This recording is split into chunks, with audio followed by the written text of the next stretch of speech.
from Augusta. You're watching News 12 at 6 o'clock. Good evening and thanks for choosing us. I'm Zayna Halliburton. We've got plenty of news and sports to get to today, but first we're checking in with your first alert Chief Meteorologist Riley Hale for a look at our forecast. Riley. Well, another hot and humid day for Zayna, and there is going to be just a bit. Thanks, Riley.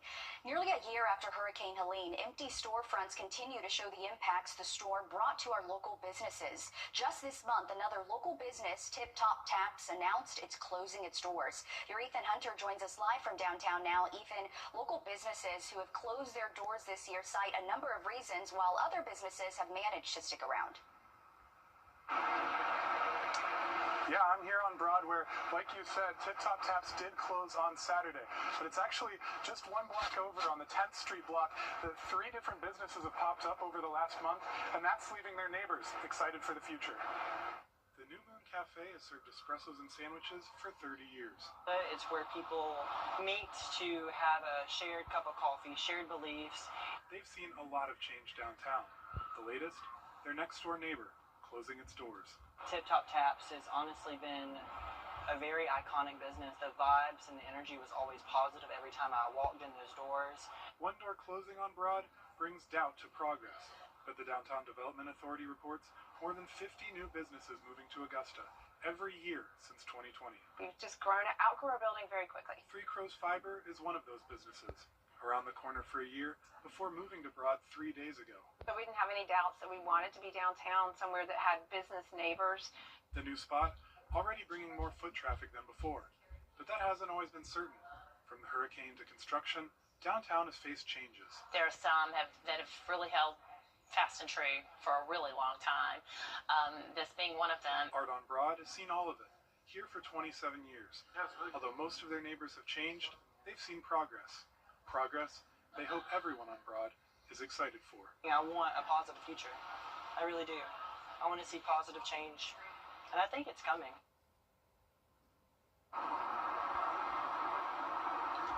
Now, Tip Top Taps owner is looking to sell the business as is to keep the spirit alive, but everyone that I talk to on this strip says that they'd like to see more retail return to downtown. It's retail that they really think can revive this downtown stretch and fill those empty storefronts. Absolutely. I like the idea. Just more businesses coming is great. Thank you, Ethan, for that. An Aiken daycare worker is accused of child abuse and is now facing charges. The Aiken Department of Public Safety says 25-year-old Raven Tyler was arrested yesterday after an incident at the Sunshine House on Centennial Avenue. Reports say Tyler's actions on June 11th led to 2 children being injured. Reports say Tyler jerked a child by the arm with enough force for their feet to leave the ground, causing that child to have pain in the shoulder. That same day, authorities say another child's elbow was dislocated after Tyler picked up the child by a single arm and carried them 15 feet to a chair. Reports say there's video footage of both incidents. Tyler's facing 2 counts of cruelty to children.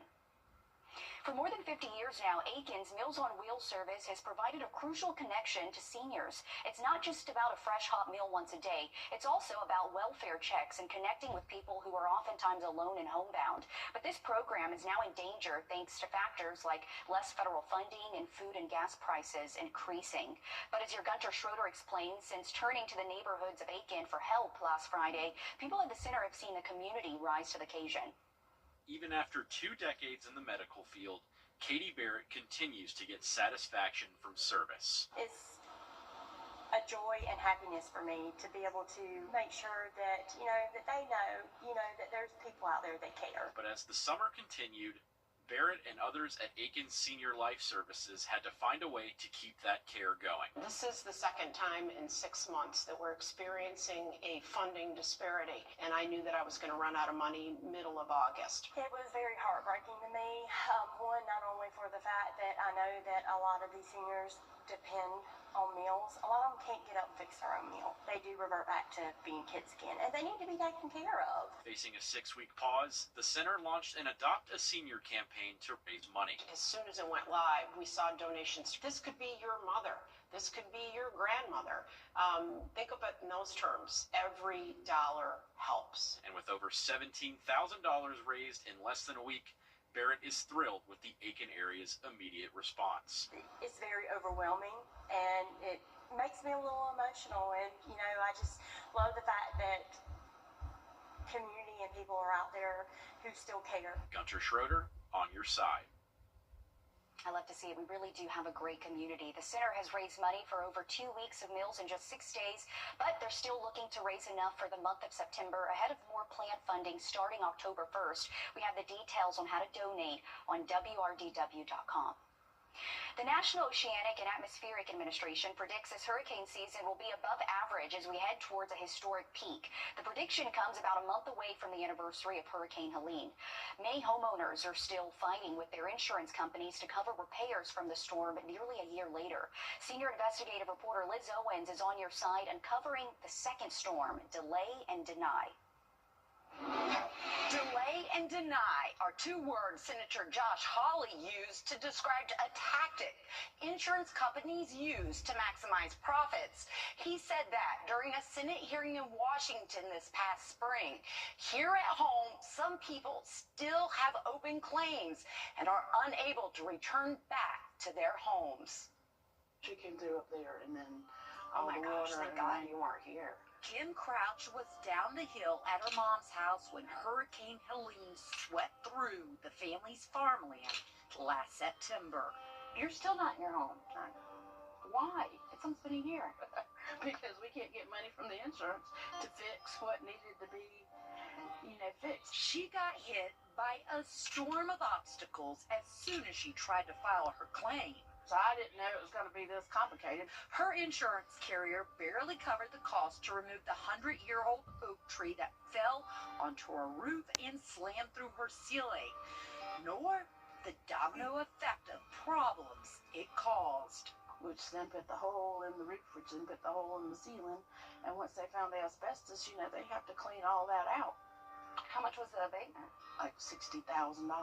Shannon Frazier is the owner of Drip Ninjas. Her company restores homes damaged by storms, water, fire, smoke, and mold. What happened? I got a phone call from the adjuster who indicated that asbestos was excluded from her policy and that we would have to remove it from our estimate and that she would be responsible for paying it. Kim's policy covers asbestos in cases involving accidental, direct physical loss caused by a peril, such as a windstorm. When we gave pushback to the insurance company and to the adjuster, they said, we'll cover it in the rooms that were damaged by the tree, but not elsewhere. State Farm emailed Kim. The only covered rooms on this claim are the bedroom and bathroom. Please send an updated estimate of the 2 covered rooms only. And now you've got hazardous condition in the house, and you're only going to do a partial abatement because she cannot afford out of pocket to pay for what insurance won't cover. I've got issues with that. Some in Congress have an issue with the responses from insurance companies, too. This past May, Senator Josh Hawley questioned executives from both State Farm and Allstate insurance companies about what he characterized as tactics by both to maximize their profits. The insurance companies come back to them, and they delay, and they deny. There's a lot of delay tactics, hoping that, smaller companies like us will just kind of fall to the wayside and not fight back and push to get what's appropriate. And that's a struggle. Chris Brennan knows the struggle with insurance companies all too well. He's the owner of Truth Roofing. We spend numerous times going back out, taking pictures, pulling different measurements, doing this, doing that, until they finally will approve it. That's part of their game too. It's because they know a lot of contractors won't do that with that. Spend 4 or 5 different visits out there, time writing up estimates, doing that, to not know the outcome if we're going to get anything approved or not. State Farm still refuses to approve Kim's estimate for a full abatement. Kim refused to follow State Farm's request to do only a partial abatement, telling us to partially abate a property in the condition it was would have been a liability issue for both us and our abatement contractor. We moved forward with the abatement and to date have not received any payment, which as completed is over $50,000. When do you think you'll be back in your house? I have no idea. Not anytime soon. This is a system that promises homeowners that they are in good hands, that they will watch over them like a good neighbor. And after billions and billions of dollars in premiums are collected and pocketed by these insurance companies, the people who are left holding the bag are the policyholders. State Farm told me they can't talk in detail due to a privacy policy. They did say, however, they're still working with Kim and Shannon. Again, next month marks the anniversary of Hurricane Helene and a year since Kim filed her claim with her insurance company. State Farm sent us this, quote, State Farm seeks to provide our customers with the benefits to which they're entitled within the terms of the insurance policy. This may include State Farm hiring independent experts, which can take additional time. Thanks for that, Liz. We're 24 hours away from kickoff right here in Georgia. Coming up in sports, we break down the games to keep an eye on. And we are looking at the chance maybe for some storms to impact some of those games tomorrow night, and we'll continue that chance into Saturday, but lower by the end of the weekend. Let you know why in the forecast coming up. Time and Tip, brought to you by your First Alert weather team. The News 1226 First Alert Radar Network. With up to 10 times the resolution of other local radars and technology that can pinpoint right down to your street. First just got faster. An official message from Medic. Tomorrow and Saturday. On your sideline, sponsored by Chandler Law Firm. Well, buckle up. High school football is officially back, and tomorrow teams across Georgia will kick off for Under the Lights. Our first games of the week takes us to Westside for a big head coaching debut. Cedric Mason is the newest man walking down Patriots Way. This will not just be his first game as Westside's new head coach, it'll be his first ever as a head coach. The former Lakeside assistant will have his hands full. Ronnie Baker's Wildcats might be a class below Westside, but they're coming off a back-to-back postseason visit. Westside got the win in last year's season opener, and they hold a 36-18 record over the Wildcats. Down I-20, Sean Tiernan enters his second year with Greenbrier, leading the team to a 4-6 finish in year one. The Pack season once again comes against Harlem. That first game, Mark Border and the Bulldogs coming off a 10-2 campaign. They fell a little bit short in the playoffs against Southeast Fulham. Last season, Harlem won an overtime thriller against Greenbrier. We'll see if they can create another instant classic Friday night. Now to a matchup that we've rarely ever seen in GHSA history. Washington Wilkes and Hepzibah will face off Friday night for the fourth time ever. And that game is being played at Butler. Last season, the first time the two played each other since 1969, the Rebs walked away with a 34-24 victory, just one of their two wins last season. And stick around on Channel 26 at 7:30, our high school football preview show. We'll break down the latest storylines, coaching changes, and which teams to watch for this upcoming season. We help you count down to kickoff. Under the Lights, the 2025 season kickoff show. A lot of people looking forward to it, Alyssa. Thank you. And this week on our Under the Lights puppy pick is Sandy, the score setter. At just 3 months old, she's looking for the perfect home. If you're interested in adopting, you can contact the Aiken SPCA. And I don't know how you can say no to that face. You know, someone's going to get her quickly. Still ahead, the Augusta players have plenty in store for you as they raise money for their capital campaign. How you can help out and see some great shows in the process. Weekend. Our weekend forecast does feature the chance for thunderstorms. That's going to be Saturday afternoon. Most of those should clear out Saturday night, and then we are looking a little bit drier on Sunday. Thanks, Riley. The Augusta players have settled in their new space on Ellis Street, but they're still working to raise money for it through their capital campaign. Your Ashley Campbell shares 2 events they're holding so you can help them reach their goal. Since the ribbon has been cut, no time has been wasted using the Augusta players' permanent home. But it's not just for actors rehearsing for their next performance. We are actually very grateful to have all of our summer camps and our Camp Wonderland, which is our camp for children on the autism spectrum, actually held in-house this year. And it was such a special opportunity to be able to hold all of those events in our home. Ansley Davis says their home is the community's home. We are so grateful for it. but we still have $1.3 million left to raise. So we have done some incredible work so far. We still have just one little hump left to go.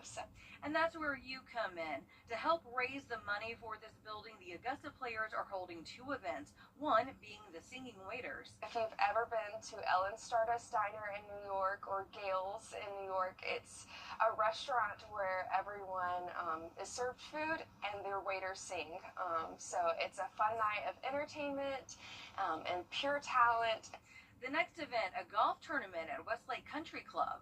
It's going to be in teams of 4, so it's a great time to come out with your friends and play. There'll be some great prizes, food, drinks, all the fun things that you want for a wonderful day of golf.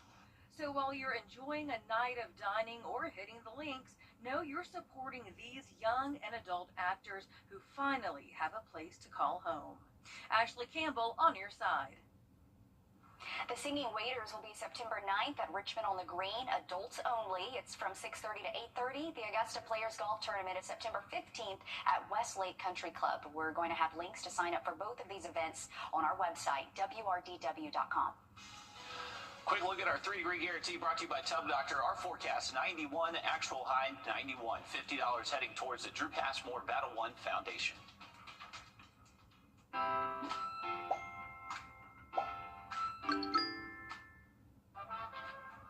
Let's celebrate the red, white, and you.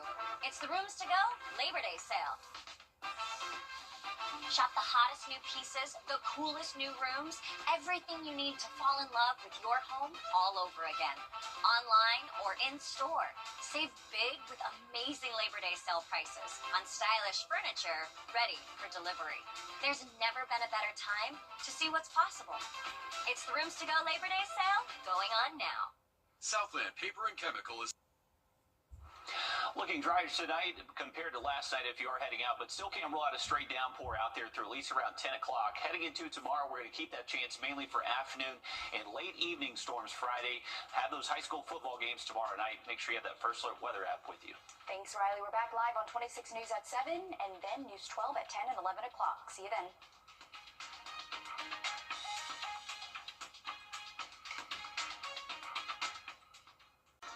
Let this nature hear the story. Let it hear this story. Hey guys, it's Anna Christina here for Roof Savers, and we're proud to introduce our proven, lab-tested, patent-pending Renew at 17, the only asphalt shingle preservation product that provides 17 continuous years of coverage for your roof with just one application and one treatment. Renew at 17 has been rigorously field tested and proven effective on over 1 million square feet of surfaces across the United States. If you're concerned about the age of your roof, leaks, black streaks, or the little tiny rocks from your roof ending up in your gutters or driveway, we're here to help. The Roof Savers 3-step process includes a comprehensive roof tune-up to address nail pop-ups and replace missing shingles. We then soft wash your roof to remove algae and black streaks. Finally, we apply patent-pending Renew at 17. And Roof Savers is the only asphalt shingle roof and multi-surface technology company tested and approved by the Wounded Warrior Program. America's #1 choice for roof preservation. Roof Savers. Save your roof, save your money. Watch this. It's all one thing by. B&B Ford is the oldest dealer in the CSRA since 1934. We make the buying process fast and easy. At B&B Ford, you will not pay over sticker price. $99.50 dock fees and no hidden cost. Master certified technician. Lowest service rates in the CSRA. Come to B&B Ford for a great experience purchasing your next vehicle. We treat you like family. Discover the difference at B&B Ford.